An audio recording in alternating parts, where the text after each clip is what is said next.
Homeowner associations have a pretty horrible reputation these days. I got a violation in the mail from my HOA. They said that I am in violation because there are weeds along my garage. So how is it that we ended up with so many of us beholden to their often absurd rules?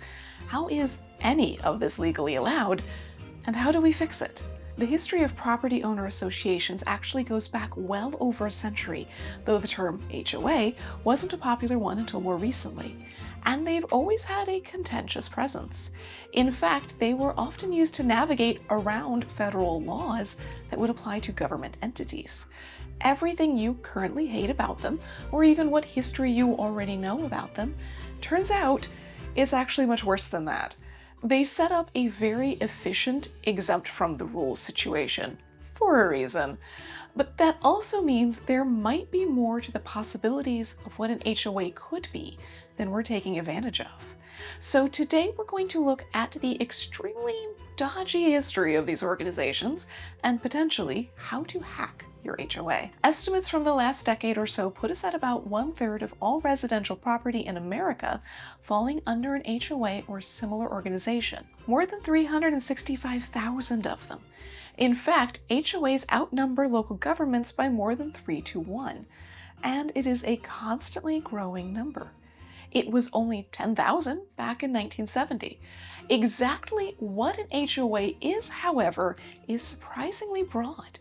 What it is decidedly not is a government entity, a very important feature that we will return to. Most of the time, it's simply defined as an organized group of property owners who fall within a set of area boundaries where they are able to maintain shared spaces and have goals of keeping the experience and the resale value of the properties high. That's why it can include anything from logical parts like maintaining a playground, garden, or pool, to controlling the color of the houses and the height of the grass. Most are mandatory, and buying a property automatically places you in one. The fees are even wrapped up in mortgages, just like property taxes. Not paying the fees does not automatically opt you out.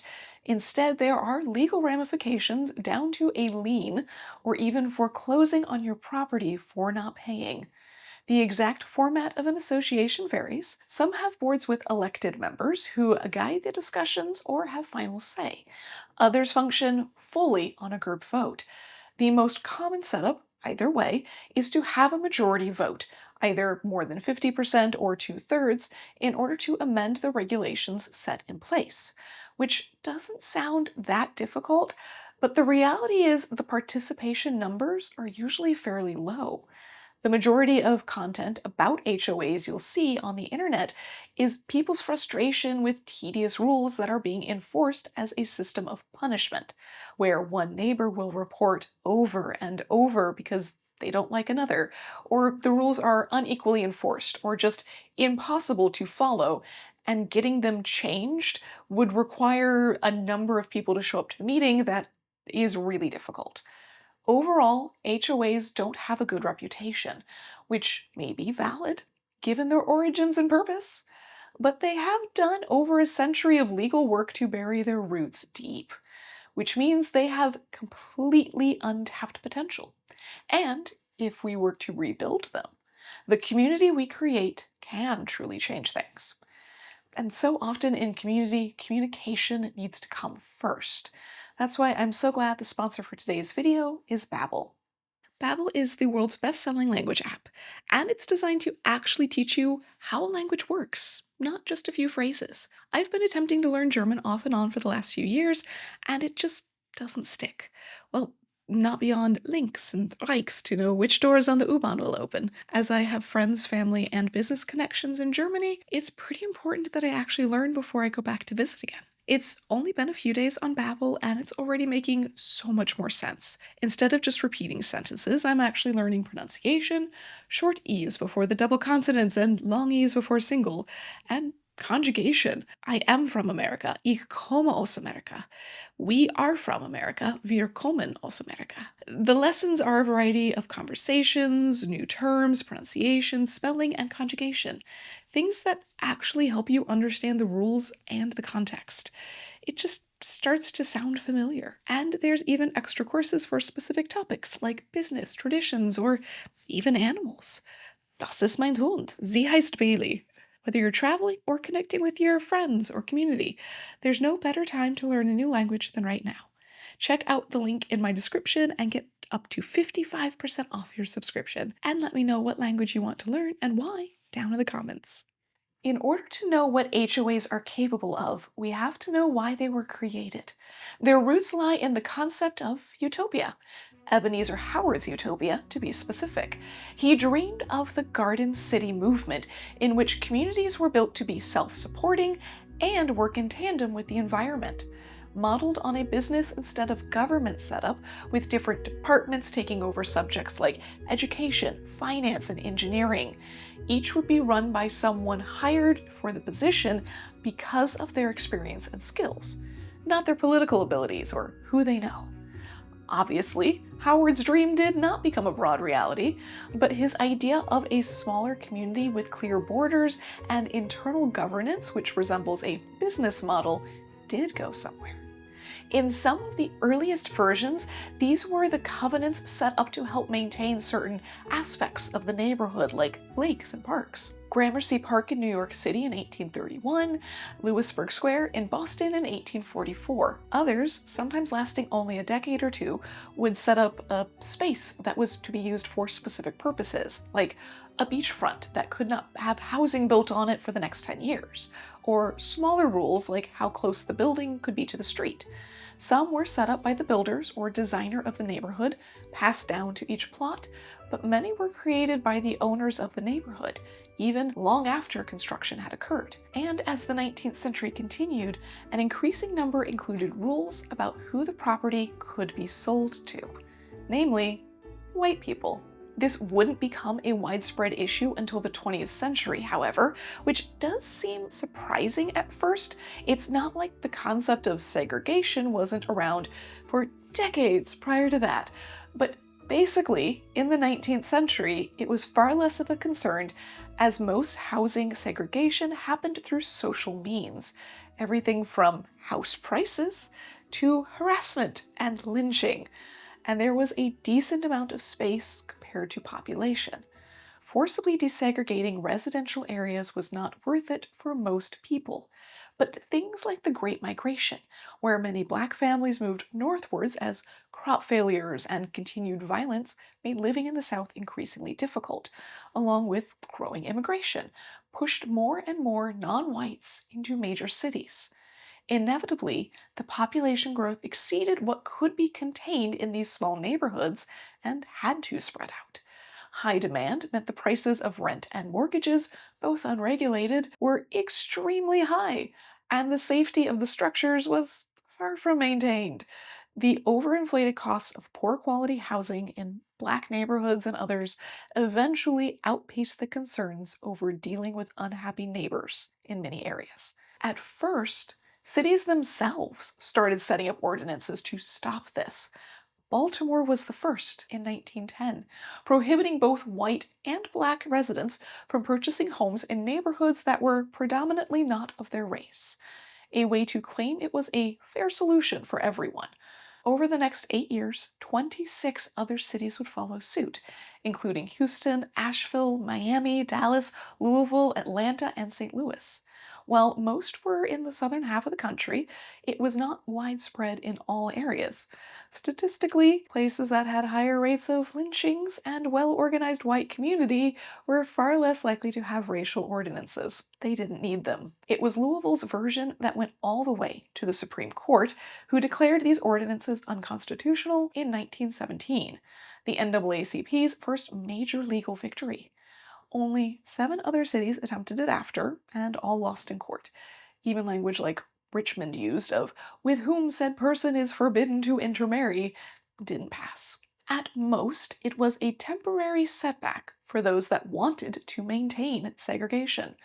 Now it just had to fall to non-government entities. Some resorted back to violence. 58 bombs were detonated at Black homes or Black real estate agents' offices in Chicago between 1917 and 1920. White realtors had their own system. Until 1950, the National Association of Real Estate Board Code of Ethics Rule number 34 stated, "A realtor should never be instrumental in introducing into a neighborhood a character of property or occupancy, members of any race or nationality, or any individuals whose presence will clearly be detrimental to property values in that neighborhood." But just in case that was not enough, racial covenants were continued through neighborhood organizations. Property owners signed documents stating that they would not sell to, rent to, or otherwise allow people who were not white to stay on the property. Exceptions were often listed for those who were in a position of domestic servitude. So a black maid was fine, not a black roommate. What is important to note is the way these covenants were framed. Some claimed that these restrictions actually segregated whites and had nothing to do with the other races. Others would focus on property value.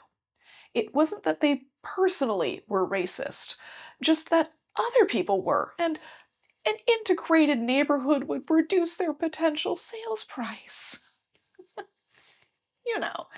But you can start to see how that translates into HOA purposes today. What maintains property value can be a slippery slope. There was a legal effort in 1926 to also remove these private racial covenants, but the Supreme Court upheld them.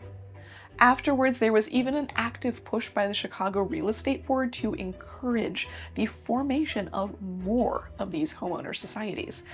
I would assume other cities had a similar situation. As I've talked about before in my video on the history of affording a home, the Federal Housing Administration's first underwriting manual from 1938, a guide of basically how that section of the government would function, was written by a man in real estate who wrote entire texts in favor of racially segregated neighborhoods and included that in the manual. Details that stuck around until 1947. The efforts to maintain the system ran extremely deep and were constantly being upheld as the standard, which also fed back into the covenants being upheld in court, over and over. The Neponset case of 1938, for example, allows the associations to enforce restrictive covenants and to collect assessments for property maintenance, without restrictions on an end date at that. So a permanently attached fee that can be collected through legal means to provide upkeep for the neighborhood or to punish those who do not comply. The consistent claim was that deed restrictions enhance property value. A way to guarantee the quality of the neighborhood would not change. Well beyond preventing a factory from going in across the street, these were rules to create whatever version of utopia that neighborhood could imagine or could vote in. And every time they were taken to court and won, these covenants became harder and harder to overturn on a national scale. Everything from the sale of alcohol to chickens to the style of fence could be found in these types of covenants. It just wasn't fences that were taking them to court repeatedly. Chicago actually had around half of its residential areas covered by racial covenants in the early 1940s. Eventually, the legal efforts were worn down, and groups like CORE, the Congress of Racial Equality, sought out different methods. One of the resistance tactics was to purchase or rent through white members of the organization who would then move in with black roommates. Even if the covenants restricted the entire presence of non-whites, which many did not go quite that far, it was simply some fees. By the post-war era, it was becoming increasingly unstable to include these sorts of provisions.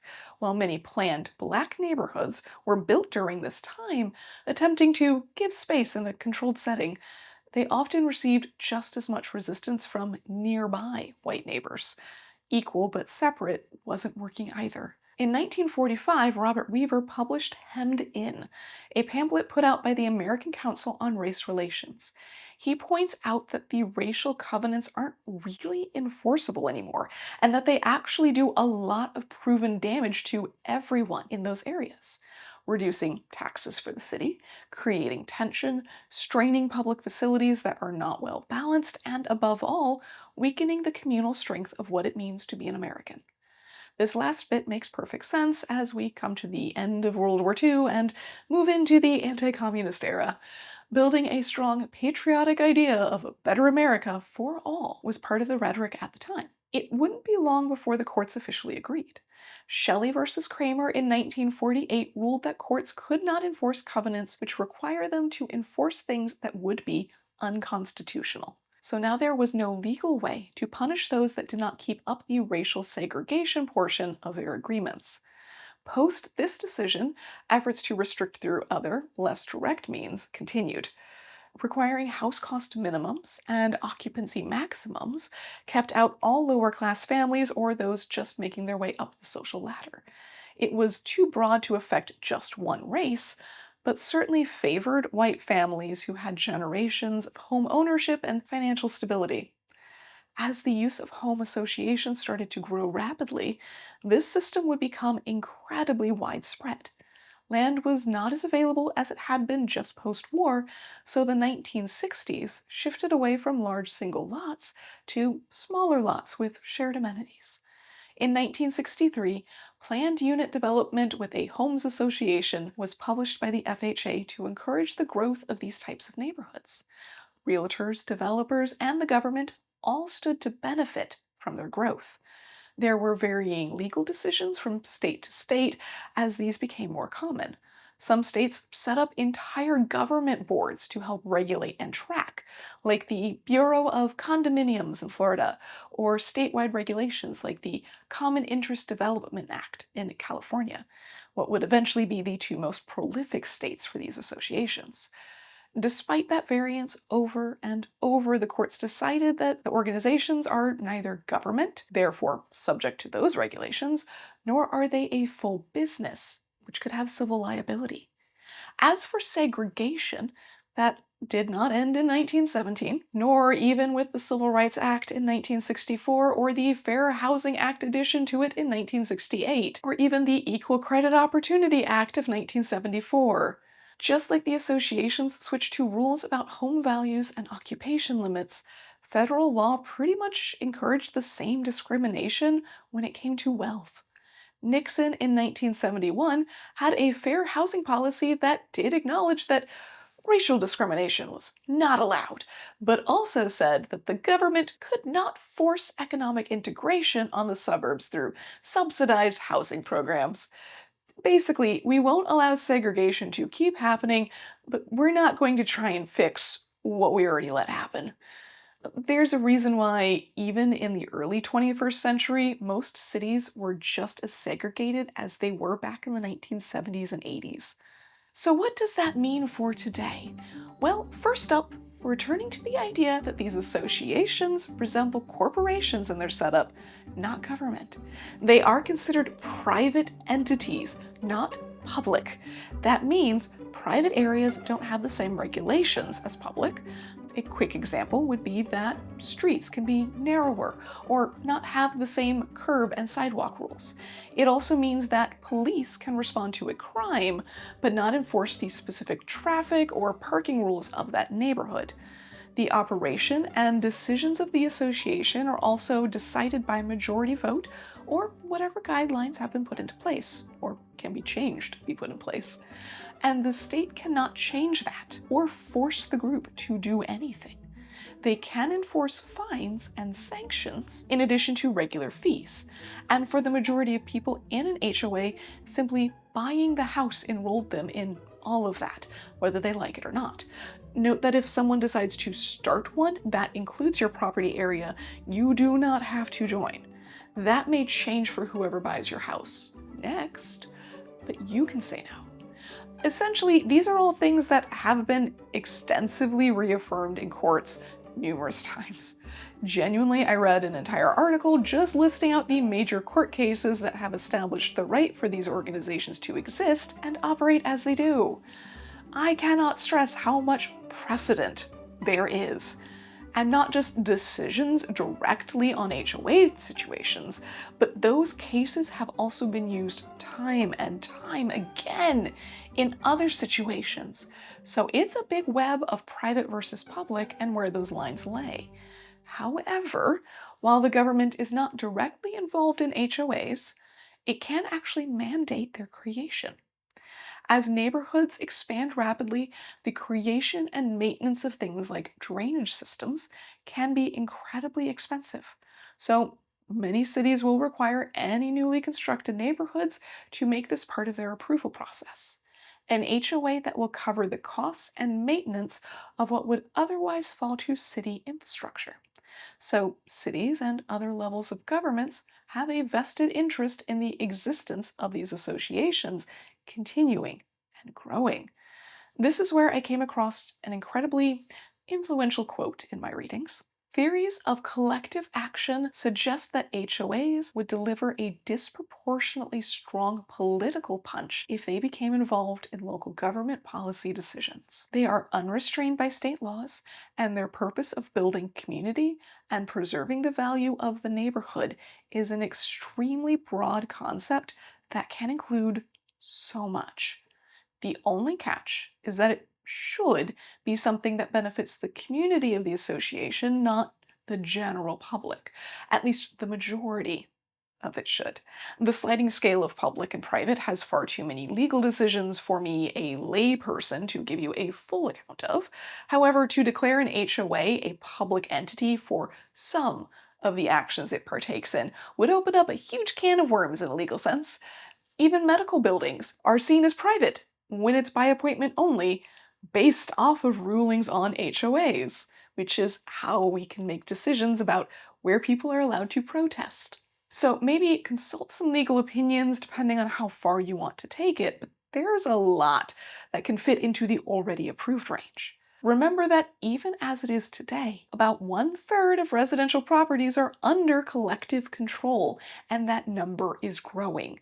That is not insignificant. Most importantly, these associations are not operating in a bubble, but instead are part of larger groups that cross every state line.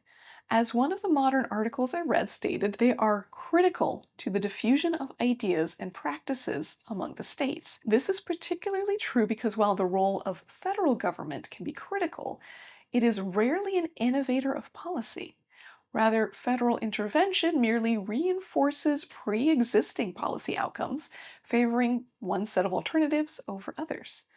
Basically, the true ground level of government isn't actually government at all. It is smaller, community-driven groups that a huge number of us can participate in, and in the case of HOAs, already pre-formed, often with a lot of people who are pretty proactive.